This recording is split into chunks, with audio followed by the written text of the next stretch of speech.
Hello, students of Dairy Area High School. This is Mr. Curcio, and I'm going to share with you the 5 habits to help you with remote learning, also known as Excel. So based on the book, The Power of Habit, whenever you encourage people to practice new behavior, it needs to take advantage of patterns that already exist within them.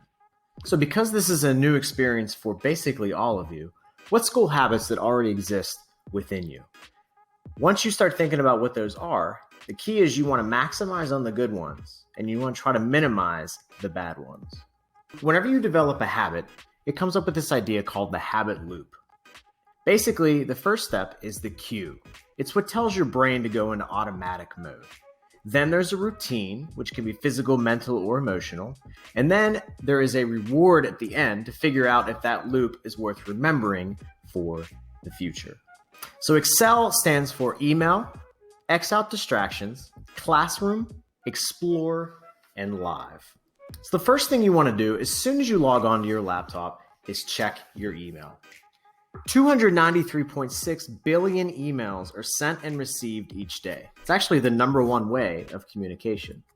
So whenever you click on your email, have it open the entire day during your entire processes of your classes. Your cue is, as soon as you turn on your computer, open the email. Your routine is go through and read any new emails that might exist, and also delete any unnecessary ones or old ones. And the reward is you leave it open throughout the day, and new emails add some suspense or intrigue to your day. So while you are working, if something pops up inside your email, you can check it, respond to it right away, and you don't have to save it for later. Step number 2 is Xing out distractions. You want to focus for an X amount of hours so you have the rest of your day for whatever. So set aside an X amount of time for school. So go through, X out Netflix, X out Facebook, and if you're watching a dramatic squirrel video on YouTube, just X that out too. Again, the reason being is you want to focus on school for the X amount of time that you have that particular day. So if you have 5 classes that you have to get through, dedicate a half hour to each class. So that sets aside 2.5 hours per day that you're going to dedicate to school. During those 2.5 hours, only focus on school. So your cue is, if it's not school, exit out. The routine, if you want to listen to music, if it's absolutely necessary for you to actually get work done, that's okay. And then your reward is you get to actually finish the work. C stands for classroom. So there's 2 ways that you can get to your classroom.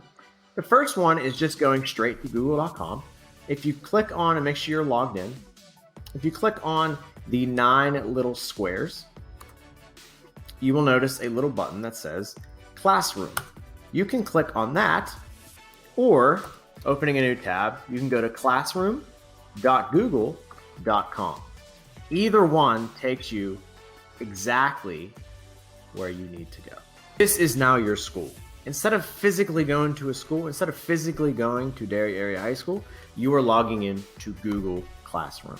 So all of your classes are listed right here. My cue is, as soon as you log in, just read left to right, just like reading the page of a book, and start with the first class listed. Your routine is to just go through the entire page and just check to see anything new that's on there. So over here, you will notice how it says upcoming. So check assignments, because those things are for grades, and finish them or start to work on them. The second cue is then go to the stream and see what assignments or what activities are listed for you. So Mrs. Har said, students, please complete this first. All you have to do is click on it. This is a form. So you basically click on the form, you read the directions, you answer all of them.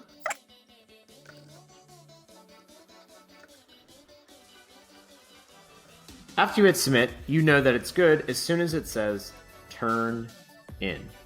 And the third place that you should check is under classwork. Just to see, again, double checking if there's anything new. You could also click view your work just to see what is assigned, what has been returned with a grade, and also what is missing. So those are the basics of Google Classroom. And then the reward after this particular routine is that all of your work is potentially finished. So procrastination takes a back seat. Now, the second E stands for explore. The internet basically is the world at your fingertips. If there's a quote during a lesson, look up the name of the person who said the quote and just browse a Wikipedia article when it comes to that particular person. If you're interested in a topic, search it some more.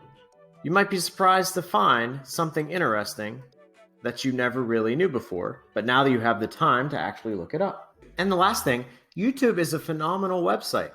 It's especially good for how-to videos. So if you want to learn how to juggle in 10 minutes, guess what? They have it. In this video, we are going to teach you how to juggle. And the last thing, L in Excel stands for live.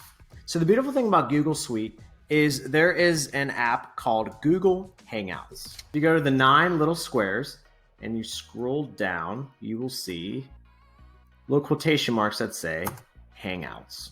So if you're confused on a lesson, you can contact a teacher via a video call or a phone call.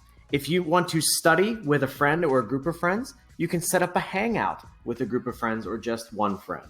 So the way that you do it is you click on video call, and then once you are here, you click on join or start a meeting. You name the meeting. Hi. Then it's your call. If you do not want the video to show, you just click the video off, but obviously you need the microphone so you can conversate.